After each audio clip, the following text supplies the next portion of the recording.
بہت میٹھا تھا اس کے جھوٹ کا زہر۔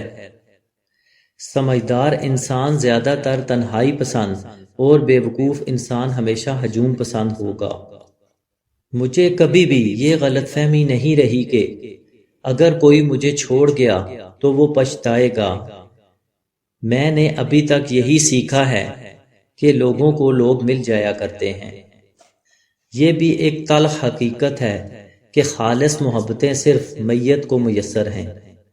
انسان کی روح کی اصل کیفیت غم ہے، خوشی ایک عارضی چیز ہے۔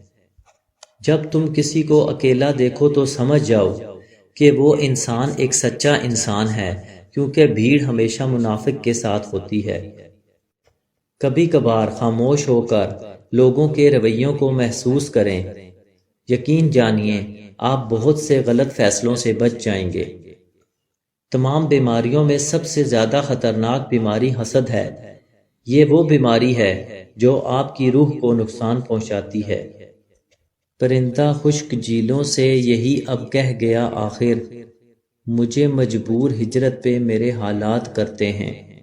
عبادت فرشتہ تو بنا سکتی ہے لیکن انسان نہیں بنا سکتی، انسان درس سے بنتا ہے۔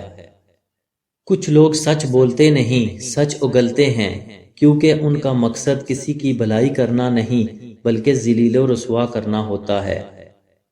کسی کی زندگی سے یوں متاثر نہ ہوں کہ اپنی زندگی سے بیزاری ہونے لگے۔ غلط سے غلط انسان کے لیے بھی اصلاح کا واحد راستہ محبت ہے۔ تنقید اور تلخی چاہے کتنی ہی حق پر کیوں نہ ہو، وہ اصلاح کے لیے کارگر ثابت نہیں ہوتی۔ اوروں کے لیے جیتے تھے تو کسی کو شکایت نہ تھی، تھوڑا سا اپنے لیے کیا سوچ لیا، زمانے کے لیے خود غرض ہو گئے۔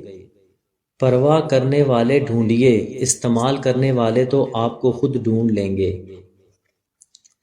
جانتے ہو بد نصیب کون ہوتا ہے؟ وہ جسے اپنے رب سے دعا مانگنے کا وقت نہ ملے۔ انسان ان چیزوں سے کم بیمار ہوتا ہے جو وہ کھاتا ہے، زیادہ بیمار وہ ان چیزوں سے ہوتا ہے جو اسے کھا رہی ہوتی ہیں۔ بہت سے لوگ خوفزدہ ہو جائیں گے اگر وہ آئینے میں اپنے چہرے کے ساتھ ساتھ اپنا کردار بھی دیکھ پائیں۔ جو لوگ اپنے دلوں میں یادوں کی امانتیں رکھتے ہیں وہ زندگی میں کبھی بوڑھے نہیں ہوتے۔ بعض دفعہ خاموشی وجود پر نہیں دل میں اترتی ہے، پھر اس سے زیادہ مکمل خوبصورت اور بامانی گفتگو کوئی اور چیز نہیں کر سکتی۔ آنسو تب نہیں آتے جب آپ کسی کو کھو دیتے ہو، آنسو تو تب آتے ہیں جب آپ خود کو کھو کر بھی کسی کو پا نہیں سکتے۔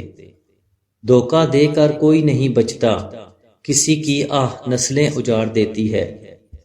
جب تمہیں لگے کہ تمہارا کوئی نہیں ہے تو آسمان کی طرف دیکھنا، وہاں وہ ہے جو ہمیشہ سے تمہارا تھا اور ہمیشہ رہے گا۔